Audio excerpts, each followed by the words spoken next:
اچھا ایک پہلو یہ تھا.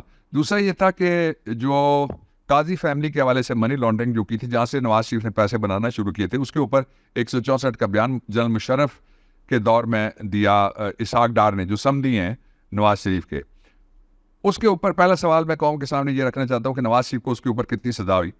اس کو جو مسترد کرنے والے ہیں وہ یہ کہتے تھے, جو نون لیگ کے جتنے بھی لفافیاں اور جتنے بھی ٹوکریاں, وہ کہتے تھے کہ جی کوئی حراست میں اگر کوئی شخص ہے تو اس کا بیان اگر لکھا جائے تو پھر اس کی کوئی ویلیو نہیں ہوتی. وہ حراست میں نہیں تھا, اس کے باوجود وہ باہر چلا گیا تھا, اس کے باوجود اس کو NRO اس کو بھی مل گیا تھا نواز شریف کا, اس کے باوجود اس کے نتیجے میں کبھی کوئی سزا نواز شریف کو نہیں ہوئی. یہ دوسری بات ہو گئی. اب تیسرا بیان ہائی پروفائل کیس میں عمران خان کے خلاف لینے کے لیے سب سے پہلے تو ان کے گھر والوں نے کہا کچھ ہفتے پہلے کہ اعظم خان کو اٹھا لیا گیا. اس کے بعد اس کے گھر والے چلے گئے زیر زمین, اور وہ جو اس کا کیس بھی ایک برائے نام فائل ہوا. ہینڈلنگ اس طرح سے کی ہو رہی تھی کہ وکیلوں میں یہ خبر تھی کہ یہ سارا کچھ ملی بھگت سے ہو رہا ہے.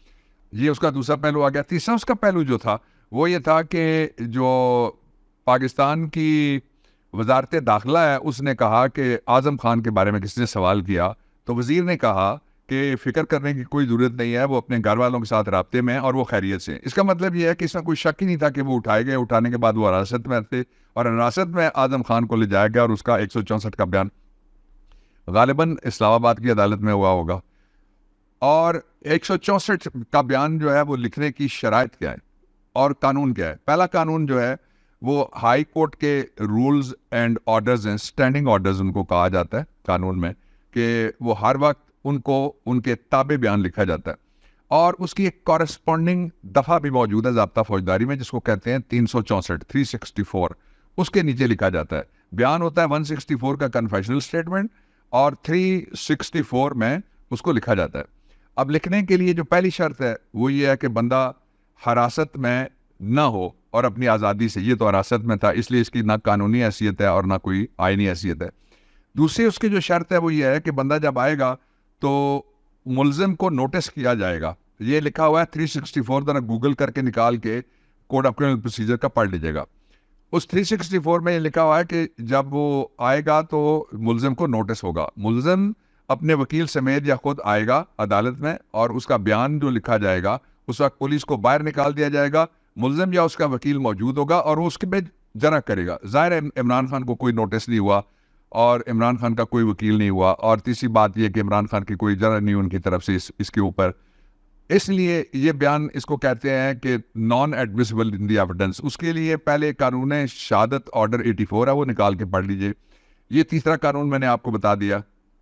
ایک اور شرط یہ ہے کہ جو 364 ہے اس کے مطابق اگر کوئی شخص کسی جگہ کسی پینڈنگ مقدمے میں کوئی بیان دیتا ہے اور وہ وعدہ معاف گواہ بنتا ہے 364 کے تقاضے پورے کرنے کے بعد, میں بات کر رہا ہوں, وہ بن گیا, اس کا 164 کا ہو گیا بیان, تو وہ شخص 337 میں لکھا ہوا وہ جیل میں رہے گا. وہ کسی سیف ہاؤس میں نہیں رہ سکتا, وہ کسی ریسٹ ہاؤس میں نہیں رہ سکتا, کسی گیسٹ ہاؤس میں نہیں رہ سکتا, کسی موٹل میں نہیں رہ سکتا, کسی ہوٹل میں بھی نہیں رہ سکتا. تو یہ اب پتہ چلے گا کہ اعظم خان جیل میں ہے یا نہیں ہے. پھر اس سے اگلی بات یہ ہے جو بڑی خطرناک بات ہے, میں تیسری بات پہ چلا گیا, بڑی خطرناک بات ہے, وہ یہ ہے کہ جو ہی یہ سائفر آیا تھا تو اس کو ڈی سائفر کرنے کے لیے ابھی وہ لوگ زندہ ہیں, ابھی ریکارڈنگ بھی موجود ہے کہ اس میں یہ جو بیان دیا گیا یہ حقائق کے خلاف ہے اور واقعات کے خلاف ہے. اور مجھے کوئی شک نہیں ہے اگر یہ بیان ہے کہ جس طرح مسعود محمود جتنا جھوٹا تھا اتنا ہی جھوٹا یہ موجودہ جو 164 ہے, جتنا اس کا بیان جھوٹا تھا اتنا یہ بیان بھی جھوٹا ہے. اب اس کا جو بہت خوفناک پہلو ہے وہ میں آپ کے سامنے رکھتا ہوں. یہ سائفر جب آیا تو پاکستان کے جو سفیر تھے انہوں نے یہ سائفر پیش کیا. سائفر کو تو سارے تسلیم کرتے ہیں. اگر سائفر آیا اور سفیر نے اس کو انکار کر دیا ہوتا کہ میرے ساتھ یہ گفتگو نہیں ہوئی اور یہ سائفر میرا نہیں ہے, تو پھر تو کوئی بات بن سکتی تھی. سائفر آ گیا پاکستان کے اندر. جب سائفر پاکستان کے اندر آیا تو اس کا ایک اگر یہ مقدمہ بنتا ہے تو اس کا ایک بڑا ملزم جو ہے وہ باجوہ بھی ہے. پھر وہ کیسے ہے, میں کسی کے شوق کی بات نہیں کر رہا کہ کسی کو شوق ہو, وہ اس طرح سے ہے کہ جو نیشنل سیکورٹی کمیٹی ہے پاکستان کی, NSC جس کو کہتے ہیں, وہ اس نیشنل سیکورٹی کمیٹی کے اندر یا کونسل کے اندر سارے ادارے موجود تھے، پورا ہمارا انٹیلیجنس اپریٹس وہاں بیٹھا ہوا ہوتا ہے، پوری ہماری اسٹیبلشمنٹ بیٹھی ہوتی ہے، پوری ہماری بیوروکریسی وہاں پہ بیٹھی ہوتی ہے، اور پورے ہمارے منتخب نمائندے وہاں پہ بیٹھے ہوتے ہیں آرٹیکل 90 اور 91 کے ذریعے سے. پرائم منسٹر اپنے ذریعے یا وزراء کے ذریعے سے فیصلے سازی کر سکتا ہے اور وہ چلا سکتا ہے فیڈریشن کو. تو اس کا مطلب یہ ہے کہ پورا پاکستان جھوٹا ہے اور ایک اعظم خان سچا ہے. اس کا مطلب یہ ہے کہ پوری دنیا میں پاکستان کو ڈسکریڈٹ کرنے کے لیے یہ ایک دفعہ میٹنگ نہیں ہوئی تھی، یہ میٹنگ ہوئی 2 دفعہ. اور پھر اس کا جو اگلا پہلو ہے وہ اس سے بھی زیادہ خطرناک ہے.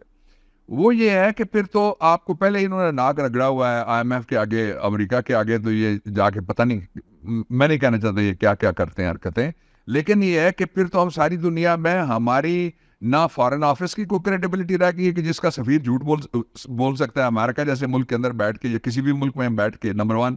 نمبر 2 یہ ہے کہ جو ہماری قومی دفاعی کمیٹی یا کونسل ہے وہ بھی جھوٹ بول سکتی ہے.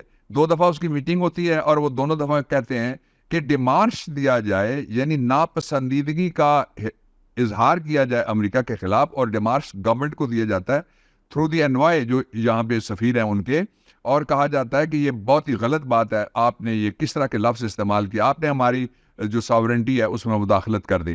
تو یہ اس میں سے جو اب فیصلہ نکلنا ہے وہ صرف اتنا سا نکلنا ہے کہ اگر تو اعظم خان نے سچ بولا تو پھر باقی سارے تو جھوٹ بول رہے تھے خدا نخواستہ، اور اگر اعظم خان نے سچ بولا تو پھر تو اس کو جیل میں ہونا چاہیے، اور اگر اعظم خان نے سچ بولنا تھا تو عمران خان کو نوٹس ہونا چاہیے تھا. اس لیے یہ الیکشن کے نزدیک انہوں نے ابھی 61 ارب روپے سے زیادہ اپنے لوگوں میں تقسیم کرنے کے لیے، یہ آپ دیکھ لیجئے آج کی سٹوری کہیں چھوٹی سی کسی ایک جگہ چھپی بھی ہوگی، لیکن یہ میرے پاس رات کی خبر ہے، اور 61 ارب روپے سے زیادہ 61.3 بلین انہوں نے نکالا ہے، جو اپنے لوگوں میں یہ اگلے آنے والے 10-12 دن جو ان کی گورنمنٹ کے رہ گئے ہیں، 2 ہفتے رہ گئے ہیں، اس میں یہ ان کے درمیان تقسیم کریں گے. سپریم کورٹ آف پاکستان نے منع کرا رکھا ہے، لاہور ہائی کورٹ نے منع کرا رکھا ہے، پشاور ہائی کورٹ نے منع کرا رکھا ہے، لیکن اس کے باوجود یہ تقسیم اب لوگوں کی اس سے توجہ ہٹانے کے لیے یہ جو ایک مسعود محمود 2 سامنے آیا، اس کی کوئی ویلیو نہیں ہے. اور عمران خان کے خلاف بیسیکلی الزام کیا ہے؟ الزام یہ ہے کہ عمران خان نے امریکہ کے حوالے سے اس کی شان میں گستاخی کر دی، اور امریکہ بہادر کو یہ کہا کہ آپ کے ایک اہلکار نے پاکستان کی جو ساورنٹی ہے اس میں مداخلت کی ہے. اور آخری میں بات یہ کہنا چاہتا ہوں آپ کو کہ عمران ہی آئے گا، عمران ہی آ رہا ہے. ہو کیا رہا ہے جس سے میں آج ساری تیاری کر کے بیٹھا ہوا تھا، میں نے بات اس بات پہ کرنی تھی کہ چند دنوں کے بعد پاکستان کے سارے بڑے بڑے جو پروجیکٹس ہیں ان کے اوپر جو ہمارے مالکان ہیں، کہیں UAE کا مالک ہوگا کوئی شیخ، کہیں سعودی عربیہ کا مالک ہوگا شیخ، کہیں کوئی مسٹر چین ہوگا یا کون ہوں گے، وہ چائنا والا ہوگا، وہ بیٹھا ہوا ہوگا، اور کسی اور ملک کا بھی ہوگا، اس لیے کہ سارے ادارے لوٹ سیل میں بیچ دیے گئے. پاکستان جو منی لانڈرنگ کی جنت بنا دیا گیا، اس میں ایک شخص، اکیلا شخص جو کربلائے عصر، اس زمانے کی چھوٹی کربلا کے درمیان کھڑا ہوا ہے، اس کو گرانے کے لیے اشارہ کیا جا رہا ہے. اس کو اللہ تعالیٰ کامیاب نہیں ہونے دیں گے. یہی یہ عشرہ محرم ہے، اس کا سبق ہے، اور یہی شہدائے کربلا کی قربانی کا بھی سبق ہے. کل پھر بات کروں گا. پاکستان پائندہ باد.